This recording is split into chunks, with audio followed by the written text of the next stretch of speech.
Welcome to गौर से सीखो। आज की इस वीडियो में हम कंटिन्यू करेंगे chapter number 3 metals and non metals. और आज हम एक इम्पॉर्टेंट कॉन्सेप्ट की बात करेंगे जो है आयनिक बॉन्डिंग। तो स्टार्ट करते हैं इस चीज को समझने से कि how do metals and non metals react. देखिए, सबसे इम्पोर्टेंट बात हमने अभी तक जो करते आए वो हम ये कर रहे थे कि मेटल्स की हमने देखी रिएक्शंस किस किस के साथ। हमने देखा ऑक्सीजन से कैसे रिएक्ट करता है, वाटर से कैसे रिएक्ट करता है और एसिड से कैसे रिएक्ट करता है। अब बात करेंगे हम कि मेटल फिर नॉन मेटल के साथ कैसे रिएक्ट करेगा। ऐसा क्या होगा कि मेटल एंड नॉन मेटल मिलकर एक कंपाउंड बनाएंगे। और हमने अभी तक बहुत कॉमन से कंपाउंड्स की बात करी है, जैसे सोडियम क्लोराइड। अगर आप देखो तो सोडियम एक मेटल और क्लोराइड एक नॉन मेटल है ना। इस चीज को समझने के लिए ये समझना जरूरी है कि बेसिकली मेटल रिएक्ट ही क्यों कर रहा है किसी चीज से। ऐसा क्या है इस मेटल के अंदर जो ये इतनी चीजों के साथ रिएक्टिविटी कर सकता है। ठीक है। और उसको समझने के लिए हमें उसका इलेक्ट्रॉनिक कॉन्फ़िगरेशन करना होगा, जो हम ऑलरेडी क्लास 9 में कर चुके हैं। इलेक्ट्रॉनिक कॉन्फ़िगरेशन का क्या मतलब होता है? हम जानते हैं किसी भी एलिमेंट की को किस चीज से डिफाइन करते हैं, उसके एटॉमिक नंबर से। राइट। हमने कुछ प्रॉपर्टीज करी थी ना, atomic number, atomic mass. Right. और किसके ऊपर बेस्ड थी? न्यूट्रॉन। न्यूट्रॉन होते हैं न्यूट्रल पार्टिकल्स। ठीक है। फिर होते हैं प्रोटॉन्स। प्रोटॉन्स क्या होते थे? Positively charge particles. And electrons. Electrons are the negatively charge particle. अब जब हम एटॉमिक नंबर की बात करते हैं तो हम basically number of proton which is equal to number of electron की बात करते हैं। और जब हम एटॉमिक मास की बात करते हैं तो हम न्यूट्रॉन प्लस प्रोटॉन की बात करते हैं, या neutron plus electron. Conventionally proton is more important. Reason being, जब भी कोई एलिमेंट रिएक्ट करता है तो इलेक्ट्रॉन्स का एक्सचेंज हो सकता है। ठीक है। इसलिए ये नंबर जो है ये वेरी कर सकता है, बट मोर और लेस प्रोटॉन्स जो है स्टेबल रहते हैं। अब समझते हैं कि आफ्टर ऑल एटम का स्ट्रक्चर होता कैसा है। हम जानते हैं कि कोई भी एटम होता है उसका एक स्ट्रक्चर होता है कि उसके सेंटर में होता है एक चीज जिसको बोलते हैं हम न्यूक्लियस। राइट। और इसके अंदर होते हैं न्यूट्रॉन्स और प्रोटॉन्स। इसका मतलब न्यूक्लियस हमेशा पॉजिटिवली चार्ज है। क्यों? न्यूट्रॉन न्यूट्रल है और प्रोटॉन पॉजिटिवली है। सो न्यूक्लियस हमेशा पॉजिटिवली चार्ज पार्टिकल है। अब क्योंकि ये पॉजिटिवली चार्ज पार्टिकल है तो ये अपने आसपास नेगेटिवली चार्ज इलेक्ट्रॉन्स को रिवॉल्व कराता है। और ये रिवोल्यूशन हमेशा एक फिक्स शेल में होता है। ऐसे नहीं है कि हैफेजर्डली घूम रहे हैं, रिवॉल्व करते रहते हैं इलेक्ट्रॉन ऐसे ऑर्बिटल शेल्स में। इन शेल्स को साइंटिफिकली हम नंबरिंग करते हैं as K, this one is L, this one is M, और ये एन। तो हमारे पास चार शेल्स होते हैं, के, एल, एम और एन। और इन चारों शेल्स की कैपेसिटी फिक्स्ड है कितने इलेक्ट्रॉन लेंगे। के शेल दो ले सकता है, दो से कम, दो, लेकिन मैक्सिमम टू, टू से ज्यादा नहीं। एल शेल में लेस देन और इक्वल टू 8, एम में भी less than equal to 8, N में 18। ठीक। ये क्या मतलब है इनका? इलेक्ट्रॉन्स का नंबर क्या डिफाइन कर रहा है हमारा? इलेक्ट्रॉन्स का नंबर हमारा डिफाइन कर रहा है हमारा एटॉमिक नंबर। राइट। अगर हमें एटॉमिक नंबर किसी एलिमेंट का पता है तो हम ये इलेक्ट्रॉनिक कॉन्फ़िगरेशन लिख सकते हैं। अनदर इंपॉर्टेंट पॉइंट, कोई भी एलिमेंट जो है अगर इसको स्टेबल होना है, for stability, stability it has to have a complete octet या कंप्लीटली फिल्ड वैलेंसी शेल। अब ये दोनों इंपॉर्टेंट टर्म्स हैं। इसका मतलब क्या है? वैलेंसी शेल होता है आपका आउटर मोस्ट शेल। ठीक है। Outermost shell. और कंप्लीट ऑक्टेट का मतलब है कि जो शेल है उसके अंदर हमने कहा ना 8 8 होने चाहिए, के, एल, एम, एम, एन। सो इसमें 2 है, इसमें 8 8 18। अगर आपके ये कंप्लीट हैं नंबर्स तो वो एक स्टेबल, उसकी एलिमेंट की स्टेबिलिटी होगी। और हर एलिमेंट अपने आप को स्टेबल करना चाहता है। अब स्टेबल होने के लिए दो कंडीशंस हो सकती हैं, या तो वो इलेक्ट्रॉन जो है लूज कर दे अगर एक्स्ट्रा है, या वो इलेक्ट्रॉन गेन कर ले। और ये सारी चीज डिफाइन करती है आपकी रिएक्शंस की। क्यों आफ्टर ऑल कोई मेटल या नॉन मेटल इतना रिएक्टिव होता है। सो आगे पढ़ते हैं और साथ-साथ समझते हैं। जो नोबल गैसेज़ हैं, नोबल गैसेज़ कौन-सी होती हैं आपकी? हीलियम है, ठीक है? आर्गन है, नियॉन है, कई सारी गैसेज़ हैं। वो क्या होती हैं, उनके जो वैलेंसी शेल्स होते हैं, वो कंप्लीटली फिल्ड होते हैं और इसलिए उनकी बहुत कम केमिकल एक्टिविटी है, ठीक? सो हमें बेसिकली यही वैलेंसी शेल का कॉन्सेप्ट समझना है और उसके लिए इलेक्ट्रॉनिक कॉन्फ़िगरेशन हम सीखेंगे जैसे कि इस टेबल में दिया हुआ है। ये टेबल आपको अच्छे से याद होनी चाहिए। नोबल गैसेस के केस में आप देखो एटॉमिक नंबर जब 2 है तो उसका के शेल फिल्ड है कंप्लीट इसलिए वो स्टेबल है। नियॉन के केस में 10 सो के में 2 मैक्सिमम आ सकते हैं और एल में 8 फिर कोई स्पेयर नहीं है और आर्गन में भी सिमिलरली फॉर 2 8 8 18 बनाते हैं, ठीक? अब जब हम मेटल्स की तरफ जाते हैं तो सोडियम का केस लेते हैं। पहला वाला समझो 11 तो इसका मतलब इसके न्यूक्लियस में कितने प्रोटॉन हो गए? 11 हो गए। अब इसके बाहर जो शेल है, जो पहला शेल होगा के, राइट? यहाँ दिया है के में कितने होंगे? Maximum it can hold 2 electrons, ठीक? नेक्स्ट है आपका एल शेल। एल शेल में मैक्सिमम 11 में से हमने 2 ले लिए तो बचे 9। अब 9 में से भी हम 8 ले लेंगे। अब बचा कितना? अब बचा 1 इलेक्ट्रॉन। मतलब जो ये बाहर का है, इसमें कितने इलेक्ट्रॉन है? 1। अब आप देखो इसकी कैपेसिटी कितनी थी? कैपेसिटी इसकी है 8 इलेक्ट्रॉन्स की और इसके पास है कितने? 1। सो इस 1 को अगर ये लूज़ कर देता है, तो इसका जो आउटर मोस्ट शेल होगा वो हो जाएगा आपका एल शेल और वो हो जाएगा स्टेबल। सो ये वाला जो इलेक्ट्रॉन है, ये इसके पास स्पेयर है and it can easily loose it, right? इसी तरीके से मैग्नीशियम के केस में आउटर मोस्ट शेल 2 ये भी लूज़ कर सकता है, ठीक?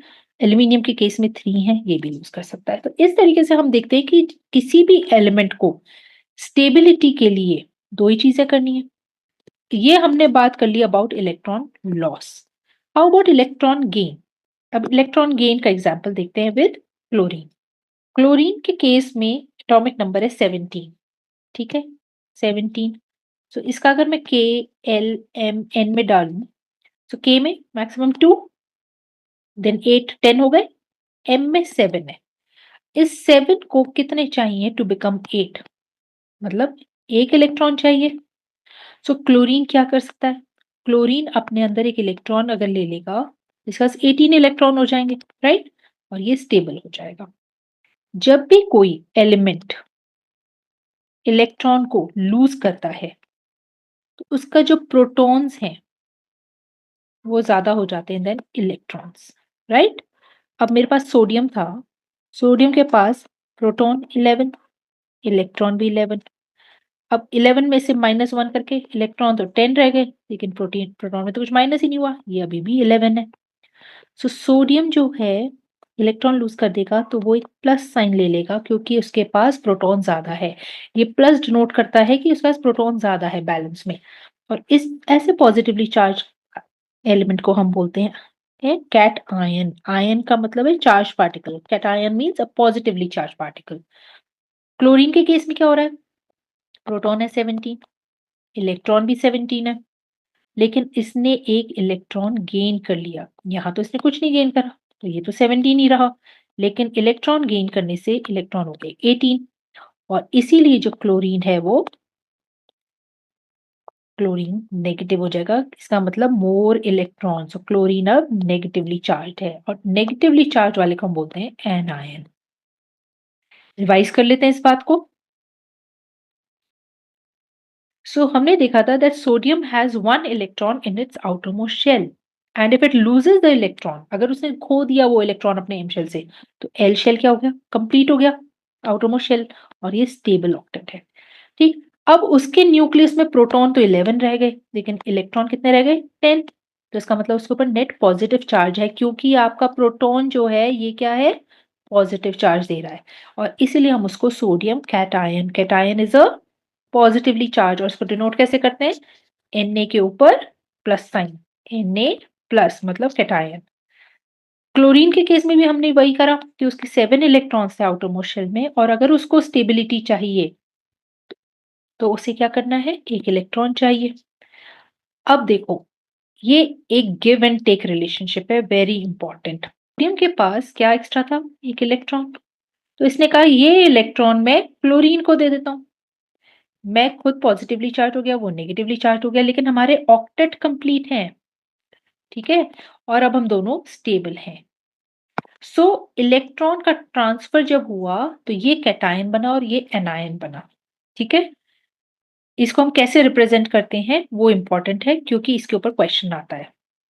ये तरीका जिसको हम समझ रहे हैं कि फॉर्मेशन कैसे करनी है, ये दिस इज इम्पोर्टेंट। सबसे पहले हम देखेंगे कि सोडियम के पक्का atomic number which is very important to remember 11, और उसका कॉन्फ़िगरेशन 281 है, which means K L and M. ठीक, इसने एक इलेक्ट्रॉन जो है लूज करा, तो ये सोडियम कैटायन बन गया जिसका कॉन्फ़िगरेशन 2 और 8 है। क्लोरीन के पास 287 17 था एटॉमिक नंबर, सो ये अगेन के एल एम। एम में एक इलेक्ट्रॉन चाहिए, इसने ये वाला इलेक्ट्रॉन जो है यहाँ ऐड करा और क्लोरीन बन गया, क्लोरीन 9, और ये कंप्लीट ऑक्टेट हो गया, ठीक है? इसको हम रिप्रेजेंट करते हैं ना इलेक्ट्रॉन डॉट फॉर्मूला, जिसके अंदर आप डॉट भी यूज कर सकते हो, जैसे सोडियम है, और जो सिर्फ आउटर मोस्ट शेल है उसका हम रिप्रेजेंट करिए। जैसे सोडियम के पास एक है, ये डॉट आप यहाँ लगाओ या इस साइड लगाओ, या आप इसको इस साइड लगा दो, इस साइड लगा दो, ये आपकी आपकी मर्जी है किस साइड लगाना है आपने। बट क्योंकि आउटर मोस्ट शेल में K L M 281 only one is there, इसलिए आप सिर्फ एक ही डॉट लगाएंगे, ठीक है? क्लोरीन के केस में क्या हो जाएगा? अगर डॉट के फॉर्मूला में, तो क्लोरीन में क्या है, के एल एम में 287, तो आपके पास 7 डॉट्स होनी चाहिए, 1 2 3 4 5 6 7। ये आप किसी भी डायरेक्शन में लगा सकते हो, दिस इज सेम एज मैं यहाँ लगा दूं इनको 6 एंड 1 7। अब मैंने ये देखा कि Na के पास एक इलेक्ट्रॉन उसने क्लोरीन को दिया, तो हम इसको रिप्रेजेंट करेंगे कि Na ने क्या चार्ज ले लिया, प्लस चार्ज ले लिया, राइट? एंड क्लोरीन उसके साथ आया जब, तो उसके पास ऑलरेडी 7 थे। अब क्योंकि हम थोड़ा डिफरेंशिएट करना चाहते हैं, इसलिए इन्होंने यहाँ पे क्रॉस लिया है, और एक इलेक्ट्रॉन जो आया ये किसका है, सोडियम का, और इसके पास आ गया नेगेटिव चार्ज, ठीक है? ये डायग्राम, ये नोटेशन ड्रॉ करनी बोर्ड्स में आ सकती है, इसको ध्यान से समझ के करना। सो क्लोरीन, अब आप देखो सोडियम पॉजिटिव है और क्लोरीन जो है वो नेगेटिव है, तो ये ऑपोजिटली चार्ज है और इसलिए इनके बीच में बहुत स्ट्रॉन्ग अट्रैक्शन फोर्स होती है। जो बॉन्ड बनता है उसे बोलते हैं आयनिक बॉन्ड या इलेक्ट्रोवेलेंट बॉन्ड, जिसके बारे में हम आगे पढ़ेंगे। सोडियम और क्लोरीन जो है ये मॉलिक्यूल नहीं है। इधर ऐसा नहीं हो रहा जैसे ऑक्सीजन का मॉलिक्यूल है जिसके अंदर शेयरिंग हो रही है, राइट? ऑक्सीजन जब बॉन्ड करता है तो ऑक्सीजन और ऑक्सीजन शेयर कर लेते हैं इलेक्ट्रॉन। यहाँ प्रॉपर इलेक्ट्रॉन का ट्रांसफर हुआ है, इसीलिए इसको जो बोलते हैं हम आयनिक बॉन्ड बोलते हैं, ठीक? ये क्यों? क्योंकि जब इनके को अगर आप स्प्लिट करके देखो तो ये सोडियम और क्लोरीन के आयंस हैं जो साथ में जुड़े हुए हैं, ठीक है? ये इधर ट्रांसफर हुआ है, that is why this is called an ionic bond, and this is a very strong bond. इसी तरीके से अब हम आगे पढ़ते हैं मैग्नीशियम के बारे में। मैग्नीशियम का जो एटॉमिक नंबर है वो है 12, तो इसका इलेक्ट्रॉनिक कॉन्फ़िगरेशन KLM में होगा 2 8 और 2। आउटर मोस्ट शेल में 2 इलेक्ट्रॉन है, तो मैंने अगर अगर ये मैं मैग्नीशियम मान लूँ, इसके न्यूक्लियस में प्रोटॉन तो 12 है, लेकिन इसका बाहर वाले जो शेल्स हैं उसमें 1 2, नेक्स्ट वाले में 8 है, और उससे बाहर वाले में ओनली 2 इलेक्ट्रॉन्स हैं, ठीक है? अब अगर ये दोनों इलेक्ट्रॉन्स को बाहर कर दे, ठीक है? तो इसके ऊपर क्या चार्ज हो जाएगा, 2 प्लस, और ये कंप्लीट ऑक्टेट हो गया स्टेबल। और 2 जो इलेक्ट्रॉन्स हैं ये इसके पास अवेलेबल है टू गिव ऑफ, और जो बच गया वो बन गया मैग्नीशियम कैटायन, पॉजिटिवली चार्ज, हमने लिख दिया पॉजिटिव चार्ज, और क्योंकि 2 इलेक्ट्रॉन निकले थे हम 2 प्लस लिखते हैं यहाँ। क्लोरीन में भी यही बात हुई कि अब उसको चाहिए इलेक्ट्रॉन, लेकिन उसे चाहिए कितना, एक। अगर क्लोरीन एक ले रहा है तो एक ये इलेक्ट्रॉन इसमें से माइनस हो जाए, फिर भी एक बचा, तो क्या होता है, एक और क्लोरीन आएगा और वो एक और इलेक्ट्रॉन ले लेगा। इसीलिए जब ये बॉन्ड करेगा तो जो Mg है ये 2 क्लोरीन के साथ बॉन्डिंग करेगा, दोनों को एक एक इलेक्ट्रॉन दे देगा, ठीक है? इसको रिप्रेजेंट करने का तरीका, Mg के 2 इलेक्ट्रॉन है आउटर मोस्ट, एक क्लोरीन के साथ एक दूसरा क्लोरीन के साथ, और अब हम जब इसको रिप्रेजेंट कर रहे हैं तो Mg तो ये तो कैटायन 2 प्लस है, क्लोरीन एक ही है नेगेटिव बट 2 टाइम्स मल्टीप्लाइड, इसलिए इस 2 को बाहर लिखा जाता है। सो इस तरीके से the compounds which are formed in this manner, क्या हुआ, transfer of electrons from a metal to a non metal. Always remember the transfer happens from a metal to a non metal, ठीक है। And these are known as ionic compounds या electrovalent. Electro here means the charge, valency का charge, electrovalent compounds, ठीक है। अब ये पूछ रहे हैं कि इसमें कैटायन कौन है और एनायन कौन है, तो मैग्नीशियम हमारा पॉजिटिवली चार्ज है, इसलिए ये तो हो गया कैटायन, और क्योंकि क्लोरीन नेगेटिव चार्ज है तो ये है एनायन। इसके बेसिस पे आप देखोगे कि जो आयनिक कंपाउंड्स होते हैं ना, ये बहुत सारी प्रॉपर्टीज एग्जिबिट करते हैं, ठीक है। उसके लिए एक एक्टिविटी भी दी गई है, पहले हम प्रॉपर्टी समझते हैं फिर इधर आते हैं। जनरल फिजिकल जो प्रॉपर्टी जो सामने दिखती हैं, जनरल प्रॉपर्टी जो इसकी दिखती है आयनिक कंपाउंड्स की, उसमें इसका सबसे पहले है फिजिकल नेचर। नमक कैसा होता है, आपने NaCl देखा है घर में नमक, है ना, ब्रिटल होता है, ऐसे तो नहीं है कि उसकी शीट्स बन जाती हैं, कुछ फट फट टूट जाता है, हार्ड होता है, राइट। पानी में भी घुल जाता है, बड़े इजीली सॉल्युबल होता है। तो ये प्रॉपर्टीज कुछ प्रॉपर्टीज हैं जिनमें फिजिकल प्रॉपर्टीज में ये है कि जो आयनिक कंपाउंड्स हैं वो सॉलिड्स हैं। इन प्रॉपर्टीज को याद रखने के लिए प्लीज अपने दिमाग में एक नमक की पिक्चर जरूर रखें, ठीक है, खाने वाला नमक, साफ सफेद नमक। अब आप देखो वो सॉलिड है और हार्ड है, क्यों, क्योंकि उसकी स्ट्रॉन्ग फोर्स अट्रैक्शन है between the positive and negative ions, ठीक। और ये ब्रिटल है, नमक भी होता है ना, ब्रिटल होता है, टूट जाता है, it breaks into pieces and pressure is applied. फिर इनके मेल्टिंग एंड बॉइलिंग पॉइंट्स, क्योंकि इनका बीच का जो स्ट्रॉन्ग है आयनिक बॉन्ड जो है, ये बॉन्ड इतना स्ट्रॉन्ग है, वेरी स्ट्रॉन्ग, इसलिए इसको तोड़ना, breaking this is very difficult. और इसी की वजह से इनके जो है high melting and boiling points, क्यों, क्योंकि कोई भी चीज जब ब्रेक करती है ना, ब्रेकिंग ऑफ बॉन्ड्स, उसके लिए एनर्जी चाहिए। अब क्योंकि ये इतना स्ट्रॉन्ग बॉन्ड है, इतना स्ट्रॉन्ग बॉन्ड है कि इसको तोड़ने के लिए जो है बहुत हाई एनर्जी चाहिए, और इसी की वजह से they have high melting and boiling points, ठीक। Next is solubility. नमक को पानी में घोला है ना, when we dissolve salt in water फटफट घुल जाता है। लेकिन अगर आप यही सॉल्ट को केरोसिन, पेट्रोल ऐसी चीजों में करोगे तो नहीं होगा, इजीली डिसॉल्व नहीं होता। तो जिसके बीच अंदर वो अपने आयनिक कंपाउंड्स बनाते हैं उसमें तो वो सॉल्युबल हैं। So electrovalent compounds are generally soluble in water but insoluble in solvents like kerosene and petrol. Conduction of electricity, नमक वाले पानी में बहुत जल्दी हो जाता है इलेक्ट्रिसिटी कंडक्ट, क्योंकि चार्ज पार्टिकल्स में वो टूट जाता है और फिर भी चार्ज पार्टिकल्स कंडक्ट करते हैं। आपको पता है फॉर कंडक्शन ऑफ इलेक्ट्रिसिटी कब कंडक्शन होता है, for conduction of electricity conduct कब करती है, जब उसके अंदर चार्ज पार्टिकल्स हों, और आयंस तो है ही चार्ज पार्टिकल्स।